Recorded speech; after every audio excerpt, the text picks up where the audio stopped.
What's up, you guys? It's your girl LA. Welcome to my channel. If you're here for the first time, and if you're back again for the second, third, or fourth time, or whatever, how many ever times, the support is greatly appreciated, and I'm glad you decided to come back and visit me, okay? Today's video, as you seen by the title, is gonna be 6 easy steps to grow your money fast. Everything that I'm gonna share today is tips and tricks that I have used that have personally worked for me, even through the trials and tribulations of life, me being jobless, me going through my good spells in life. Like, literally, it's worked for me no matter what the circumstances were, no matter what part of life I was in. So, without further ado, I'm going to get right into the video. I'm not going to keep y'all here long. And then there will be a bonus tip at the end of the video. And it's something that I kind of just do just to help me out. And I do believe it's a platform that you guys should probably use. If you don't already know about it, you'll get to know later in the video. So hopefully you'll tag along. If you see me looking down, it's because I have everything organized for you guys, written down, so I don't miss anything at all. The first one, educate yourself and ask a million questions. You guys do not understand the importance of this. This has gotten me very far in my life, period. Not even just directly with finances, just anything in my life, this has gotten me so far. The importance of educating yourself could be as simple as watching videos, replacing your downtime with healthy habits, figuring out new ways to do something. I mean, the internet is absolutely endless. And I'm not saying believe everything you fucking see on the internet. That's not what I'm saying. Most of the shit is false, you know? But what you do need to be looking out for is somebody who you wouldn't mind trading places with. If you see the outcome, if you see the growth, if it's all obvious, you need to be seeking some type of virtual mentorship from them and possibly trying to learn from their mannerisms so you can apply those things into your personal life. Also, under that same topic, you need to replace your music with podcasts. I cannot express that enough. For a lot of people, you're probably like, oh, music, that's not really affecting, that's not making me lazy, that's not really contributing to. It is. And that's coming from somebody whose love language is music. Music is very important to me. That is a it plays a big factor in my life. But replacing those songs, replacing those distractions with a podcast on your daily rides, maybe to work, that is just filling your mind with endless amount of knowledge. And one day you'll run into the piece of knowledge that you could possibly use. Also, the most powerful people are the ones who have the most knowledge. And the more you know, the better you'll be able to do something and the easier it will be to master that task. In your case, you're probably here because you're trying to figure out how to grow your money. And so what you're doing right now is exactly what you need to be doing, watching an informative video to help you guys out on that long run. Getting into the second one, that one is going to be auditing your finances. I can't stress that enough for sure. That is a very important part in the entire process, and it's kind of the most obvious part. Auditing your finances and turning on your bank account notifications, those go hand in hand. Hold on, I need some water. I have the jitters from a fucking Celsius. Hold on. Let me start that over. How you can audit your finances. I'll give you guys a few examples. One thing that I use is I use a budget sheet in Excel that automatically does the calculations for me. I don't have to use my brain to think. It does it for me. It shows me what I need to see, and that's that. It automatically calculates it somehow.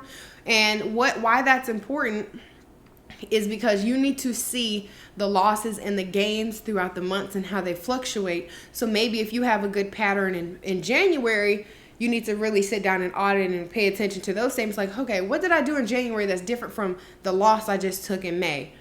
That's a big thing you guys need to be paying attention to, and that's what it helps with. The second thing under that topic is going to be print out your bank statements. Print them out.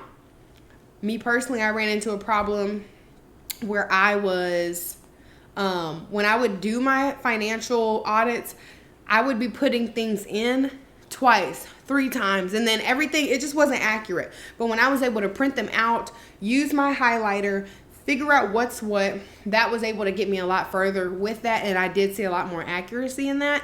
And then again, I don't have to do those calculations, so that's already taken a step off my plate. Now, everyone's different. Like my mother, for instance, She likes to write it down, manually do the calculations with a calculator. That's cute, but I'm not fucking doing that. This is for the lazy people, me including. I'm not doing that. So go ahead and print those bank statements out.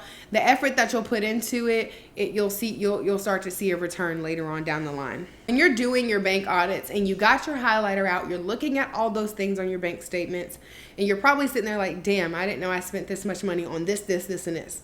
You need to ask yourself, for every non-necessity, how can I substitute this, or how can I get rid of this? That is going to play a big factor in the progress that you do see. And I'll give you an example. Say, for instance, there is 5 McDonald's charges. They totaled up to $20 in a week. You need to sit back and ask yourself 2 questions. How can I substitute this?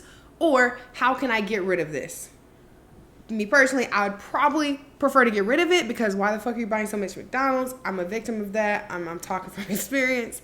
But if you don't typically buy groceries, you can sit back and ask yourself, okay, how can I substitute this? If I'm spending $20 a week on McDonald's, I can actually probably go to the store instead of spending that on McDonald's and go ahead and use that same exact budget that I know I would have spent for 2 or 3 meals. Well, probably 1 meal in this day and age, but a huge meal that may have some leftovers. It'll get you a lot further than 1 McDonald's meal just for lunch. So that is a big part in it too.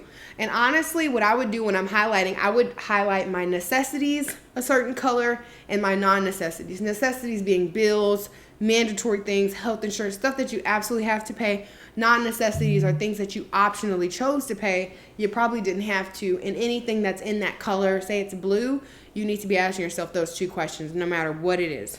The third one on the list is going to be put your bills on auto pay. Put your bills on auto pay. We are grown. We're not fucking sitting back doing that bullshit. You don't know how many people I've been around. They're like, oh, they'll get their money when I got it. They'll get their money when I feel like paying it. That is setting yourself up for failure so bad. And I'm going to explain to you why it takes a lot off your plate later if you would just put your bills on auto pay right now. The first thing that putting your bills on auto pay helps with is going to be debt reduction. Why does it help with debt reduction? It allows you to be able to pay all your necessity bills now so you don't have to think about them later. Say, for instance, you looked at your budget and you have $200 to spend, but you also owe a $200 light bill. Well, that's not on auto pay, so it didn't already come out and you forgot to pay it. So then you go fuck off $200 because you think you have $200 to spend. And now what happens? You have no money to pay your light bill, or you're crunching, trying to figure out how to scavenger up $200 or work extra hours because you didn't put the shit on auto pay. Every mandatory bill does need to be on auto pay. And another thing is, when you're doing your budget sheet and your bills are on auto pay, you don't have to think about them. For me personally, I have 2 bank accounts. Well, credit account and then a bank account. My bank account is simply 100% only for auto paid bills. I do not touch that account for nothing the fuck else. I don't care what it's for. It's not for anything else but that. And then my credit card is where I fuck off all my money, and I look at my statement and I'm like, oh shit, I regret all of this. So that's where all my bullshit is. But my bank, I take that serious. Auto pay comes out of there, and that's what it is. I don't touch that. On to the next one. Number 4, it's going to be change your activities and substitute your joy. You're probably like, what the hell does that mean? You ain't never heard that one. I know you haven't. What you're going to do and why this is important when I say substitute your activities is this allows you to reach a different group of people. This allows you to gain a different point in knowledge. This allows you to create a different habit and space for yourself. And I will give you a few examples. This one's pretty much self-explanatory, but some of the activities that typical people probably engage in, they probably go play basketball, they scroll on their phone, they hang out with their friends and drink, they do stuff like that. And honestly, that's probably the people, and I used to be this person as well, but this is probably the people that are fat, lazy, don't do shit. They're wondering why the fuck their life is not progressing. They wish they could have more in life. Yeah, we've all been there. We know. We're trying to get out of that shit. So, some substituted activities, for example, could be tennis, yoga, golf, Pilates. You could go on a simple walk in maybe a nicer area. A lot of those things play a big factor in the result that you're going to see in your life. And I'll tell you why. When you go to those places, aka higher end places, as most people would say, you are surrounding yourself by people that you probably would want to trade positions with. You probably would want to learn from. You probably have a bunch of questions. What car are they driving? How did you afford that car? What tip would you give your younger self? Another one that's really fun or easy to do and is also beneficial for your health is jogging in a nicer area. Where those big $10 million mansions are, yeah, go there. Go fucking there. What that allows you to do, you're becoming a familiar face to some of the locals. Maybe you'll run into somebody that you never thought you'd run into before. Maybe you could ask them some questions. And one day you'll run into that person that you could possibly get mentorship from. And they wouldn't mind guiding you or teaching you the way of life that you're trying to learn. Another example under that topic is going to be wealthy hangout spots. I don't know if you guys are in Nashville. I don't know where you guys are. Hopefully everyone's everywhere. Hopefully we're abroad. But in Nashville, we have a place called Pinewood Social. We have a place called Hampton Social. We have Green Hills Mall. We have a lot of luxury places. We have the RH. You need to be trying to go to those type of places anytime that you're able to afford it, anytime that you're able or you have some downtime. Those are the type of places you need to be trying to go to surround yourself by those type of people, because then again, like I said, you become familiar and you start to take on mannerisms based on the people that you're around. If you're hanging in the trenches, if you're hanging in the hood, if you're hanging in not so safe places, you find yourself drinking, you find yourself smoking, you find yourself doing things that you probably shouldn't have done. You find yourself also in the wrong place, wrong time. And that's exactly what you don't want. But if you find yourself in these higher end places, you find yourself asking more questions, you're learning stuff, you done got blessed with whatever, like it's really important. I can't stress it enough. Ever since I've literally audited my life, took out those bad places and replaced them, or even just heightened my standards and started going to places like that, or just telling people, fuck no, I'm not doing it. I've seen a drastic result, and I really haven't had many losses, and I'm thankful for that because of the decisions that I chose to make. And stand on business. That's what you need to be doing. Stand on fucking business. Another one we're going to talk about, still under the same topic, change your activities, substitute your joy. You need to live below your means. Never settle, but live below your means. And one thing I want to say before I get into that, you will forever be living below your means. A simple example that I can give you guys is when you have $1 million in your bank account, right? And you go to buy a house. You only got $1 million, but you're going to buy a house because you just got that big lump sum. You're not going to go buy $1 million home and then be left with $0 for your car, whatever, all the other stuff you want. You're going to go probably get a $300,000 house, a $500,000 house, $800,000, whatever. And then you're going to have some fuck off money. You're forever going to live below your means. That's not you settling. That's you auditing and really making conscious decisions. So living below your means, what I mean by that is exactly what I just said. Do things that are they make sense. Do things that make sense. If it doesn't make sense, or you're having to think about how you're going to make up that money later, yeah, you probably shouldn't be doing it. And the reason that you're broke today, or the reason that your bank account keeps decreasing, is because you chose to do that dumbass decision. Live below your means. You will be okay. A lot of people like to live above their means because of opinions. And quite frankly, those aren't the people paying your bills. And if you go down today, they won't be there tomorrow. So live below your means. You also need to compare price breakdowns. What that helps with is financial literacy. That makes you conscious of all your money intakes and all of your outtakes. Financial literacy, quite frankly, is the only thing that's going to get you out of this rat race. It's the only thing that's going to get you out of this hole that you're stuck in. Understanding money, what money could be used for, and the power of money is exactly what you need to be thinking about. Me personally, a lot of people call me stingy, penny pincher, whatever. You need to care about every single cent, every single dollar. All money needs to be accounted for. All money needs to be important in your mind. And I'm not saying money needs to rule your decisions. It doesn't need to rule how you look at things. And it never should rule how humble you need to remain.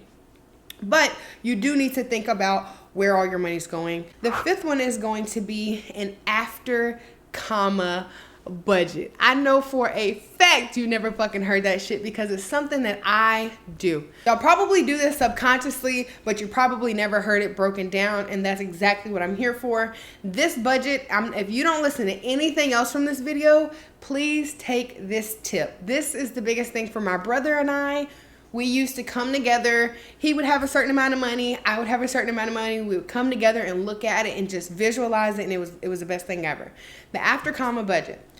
I'm gonna give you an example because it's the only way it's gonna fucking make sense. Say for instance, your bank account has $10,100. You need to remain completely blind to anything before that comma. That $10,000 is not there. You don't see it anymore. It's not there. It's $0.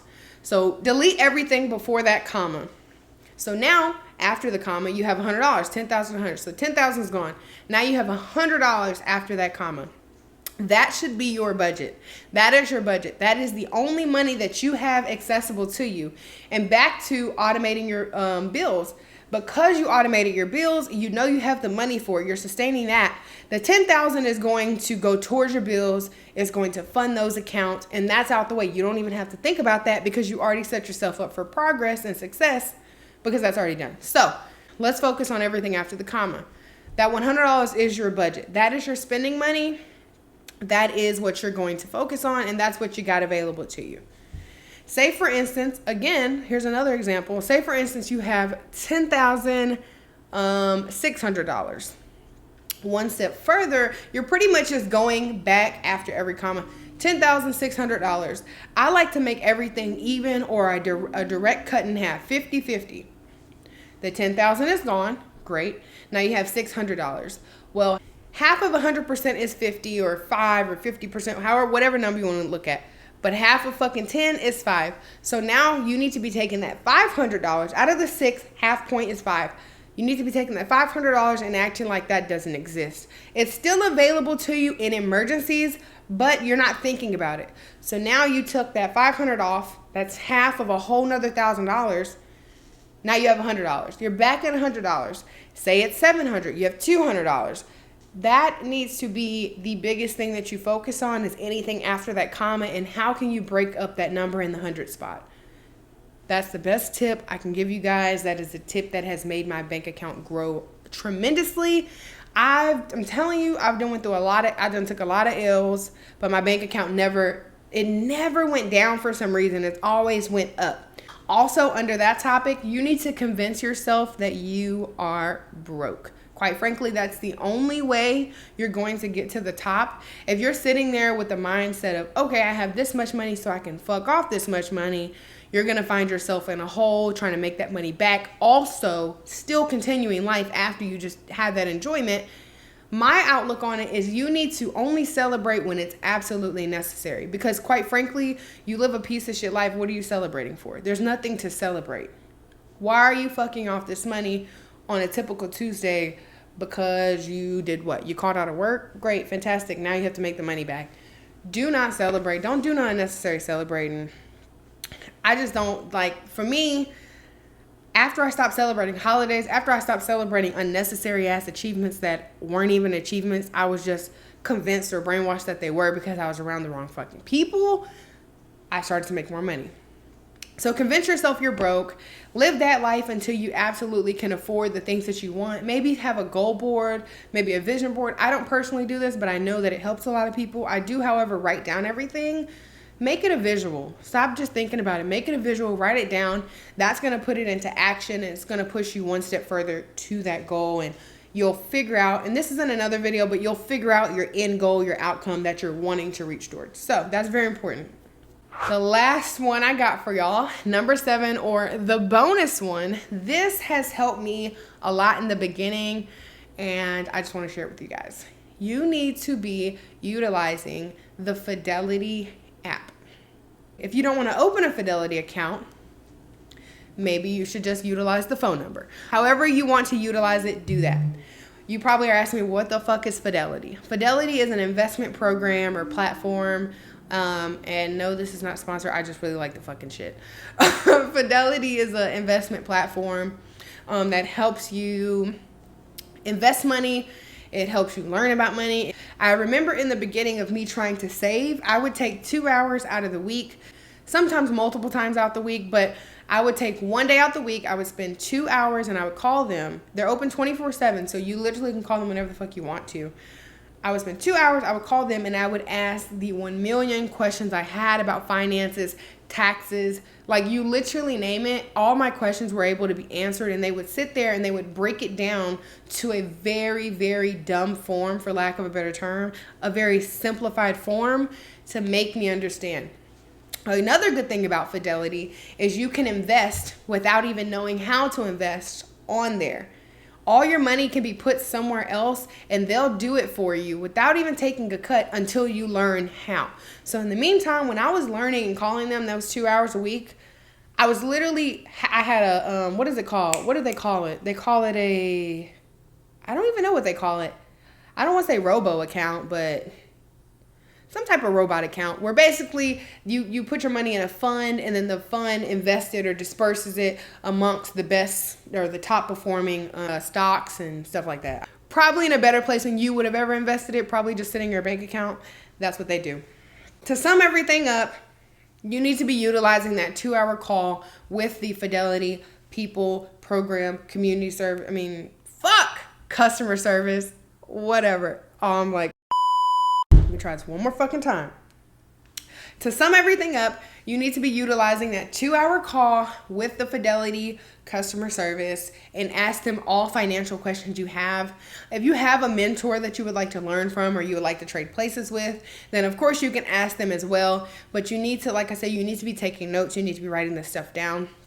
And when you call Fidelity, go ahead and ask them, how can you invest? Where can you put your money without even knowing how to do it? And hopefully they point you in the right direction and help you out through that journey until you are knowledgeable. All right, you guys, that was the end of the video. If you made it this far to hear my bonus tip, you're welcome. I'm glad you guys decided to do this video. I'm glad you guys decided to stick around until the end. If you want to hear more tips and tricks like this, go ahead and press that subscribe button. I will be posting a lot more helpful videos to the people that feel just like they're in this rut and they can't get out of it, because myself, I just recently got out of that rut, and that's why I'm here to bring you guys quality content. Let me know what you think in the comments below. Subscribe, like, share to your friends, whoever needs to hear this. And yeah, I'm out this bitch. Bye!